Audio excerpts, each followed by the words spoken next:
There is a sentence you have probably heard many times. Happiness is a state of mind.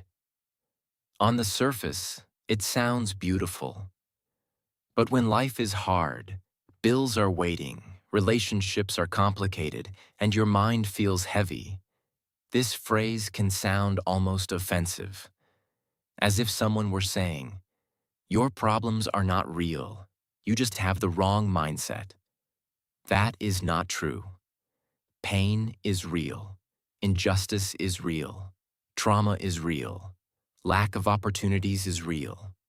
So what does it really mean to say that happiness is a state of mind? And more importantly, how can that idea help you in a practical way instead of just sounding like a spiritual slogan on a mug? Today, we are going to explore that. We will talk about the difference between happiness as a feeling and happiness as a way of relating to life. Why we keep chasing things outside and still feel empty. And how you can start creating more space for peace and joy inside your own mind, even if your life is not perfect and probably never will be. And if content like this helps you understand yourself a little better, take a moment to subscribe to this channel. That small gesture supports this project, helps these reflections reach more people, and allows me to keep creating videos that respect your inner world instead of only telling you to think positive and get over it. Let us begin with a simple distinction. There is happiness as a moment, and happiness as a habit of perception. Happiness as a moment is what most people think about. You got good news. You received a message you were hoping for. You are on a trip. You had a fun night with people you love. For some hours, you feel light. Things feel easier. There is a sense that life is good. Those moments are precious, but they do not last. Soon you return to routine. Traffic, deadlines, noise. If happiness depended only on these moments, your emotional life would always be at the mercy of circumstances you cannot control. Happiness as a state of mind is something different.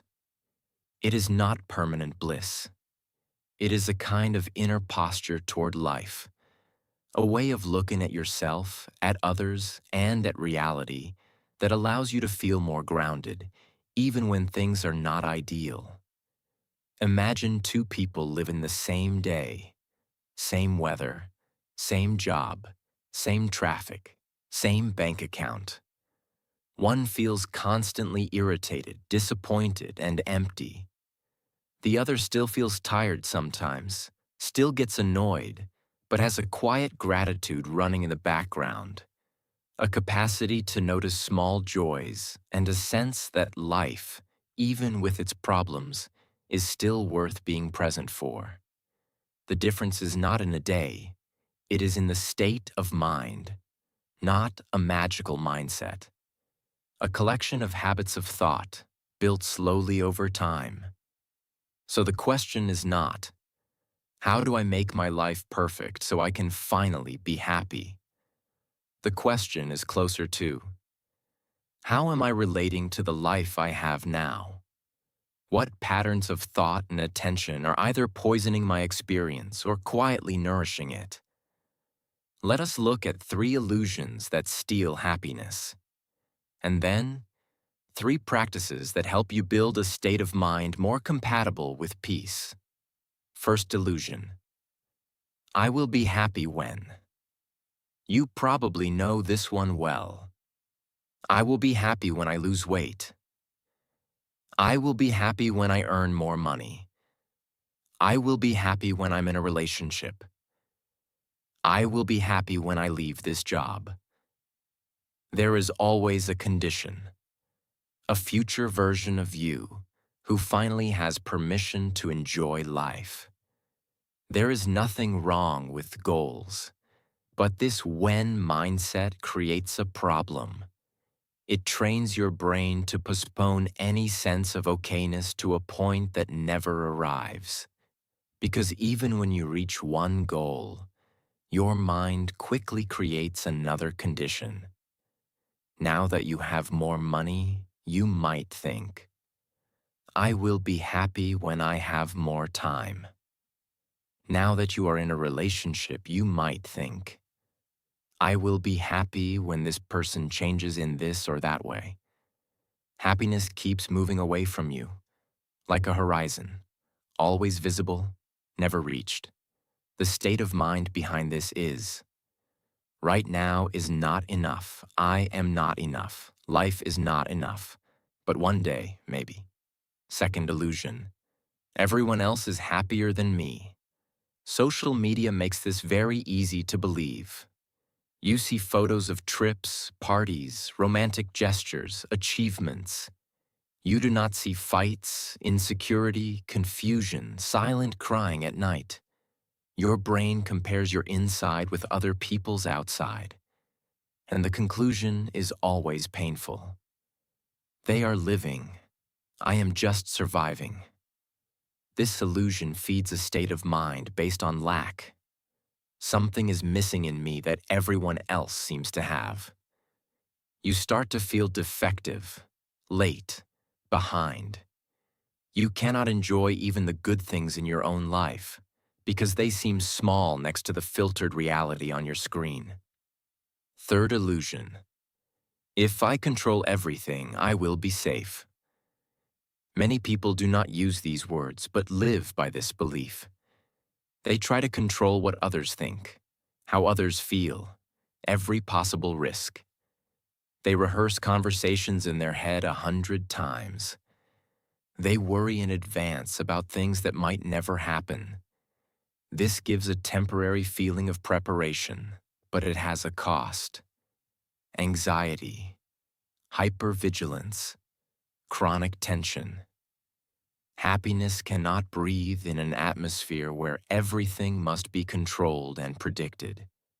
The state of mind behind this illusion says, life is not to be lived, it is to be managed. Anything spontaneous is dangerous. So we have these illusions running the show. Happiness is always in the future, in other people's life, or behind total control. No wonder it feels distant. Now let us talk about 3 practices that help cultivate a different state of mind. These are not instant fixes. They are like exercises.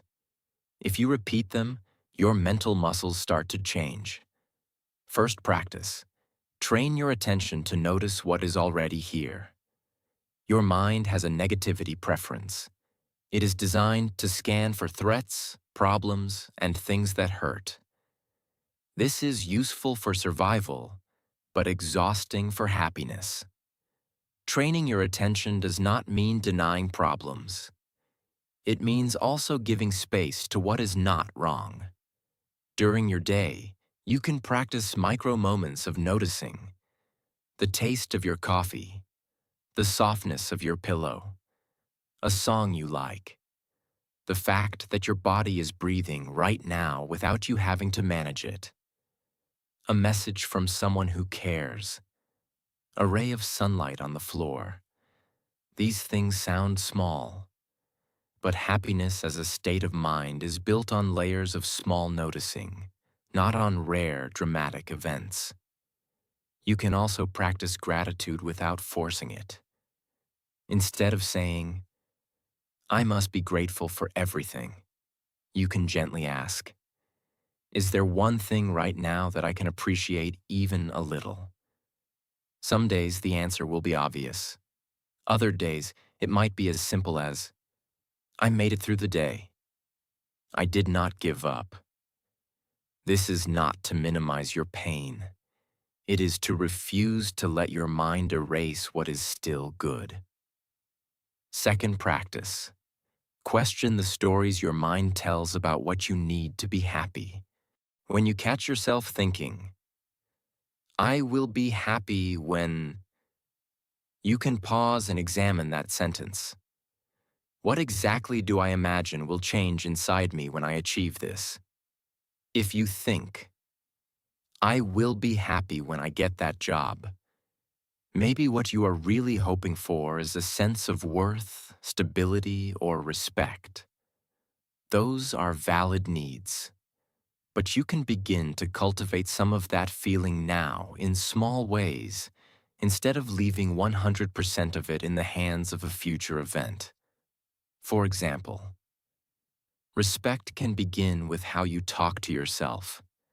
Stability can start with tiny routines you commit to.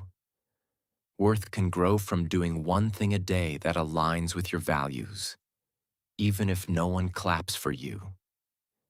When you see that the internal state you want does not depend only on external changes, your happiness becomes less fragile. Third practice. Make peace with the fact that no state of mind is permanent.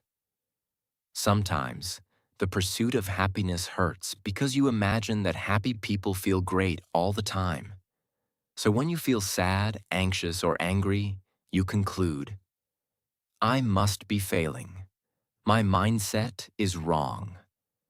But even the most peaceful people you admire still experience bad days, fatigue, conflict, doubt. The difference is often in how they relate to those states. Instead of, this sadness should not be here, there is more of, sadness is here today. It is uncomfortable, but it is part of being alive. Instead of, I cannot feel anxious if I want to be happy, it becomes, I can be kind to myself even when I feel anxious. Happiness as a state of mind is not a permanent emotion. It is a broader field that can hold many emotions without losing the sense that life still has meaning. Part of this is allowing yourself to rest from constant comparison. Your journey is not a race. There is no judge giving you a score for how happy you are each day. You can have a rough week and still be on a path of deeper contentment over time. Another part is giving up the fantasy of absolute control. When you accept that uncertainty is part of life, you stop wasting so much energy trying to anticipate every scenario. You can prepare for what is reasonable and then admit, the rest is beyond me. I will live anyway. This surrender is not weakness. It is a doorway to a lighter mind. Because when you are no longer responsible for controlling everything, you can finally participate in the present. Laugh at a joke. Enjoy a quiet moment. Feel the wind on your face without turning it into a problem to solve. Let us bring this closer to your daily life. Ask yourself, with honesty, what is one habit of thought that keeps stealing my peace? Maybe it is, I am always behind. Nothing ever works out for me. Everyone else has it figured out. You do not have to erase that thought magically, but you can begin to challenge it. Is it literally true that nothing ever works out? Or can you remember even one situation where something did go right? Is it literally true that everyone else knows what they are doing? Or do you know people who look confident outside, but have confessed that they also feel lost? As you question these absolute stories, they lose some of their grip. Bit by bit, your state of mind shifts from rigid, black and white thinking to something more flexible, more realistic, and kinder. Happiness as a state of mind does not mean you ignore the darkness. It means you do not let the darkness define the whole picture. It means you allow yourself to taste moments of joy without feeling guilty for the pain that still exists in the world and in you. It means you open a little window in your mind through which light can enter, even on days when the sky is full of clouds. There will be days when all of this feels very far, days when anxiety is loud, when grief is fresh, when problems are heavy. On those days, happiness might simply mean not abandoning yourself, breathing, doing one small task, reaching out to someone, allowing yourself to cry without calling yourself dramatic. This too is part of a happy state of mind, not because the feeling is pleasant, but because you are choosing to stay on your own side. So when you hear the phrase again, happiness is a state of mind, you do not need to interpret it as a demand to feel good all the time. You can hear it as an invitation to notice more, to question your stories, to loosen your grip on control, to build, day by day, a mental environment where joy does not have to wait until everything is perfect.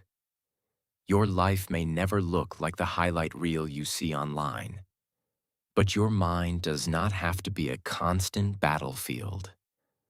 With patience, practice, and a bit of courage, you can create inside yourself a place where happiness is not a rare visitor, but a quiet companion that walks with you through all the changing seasons of your life.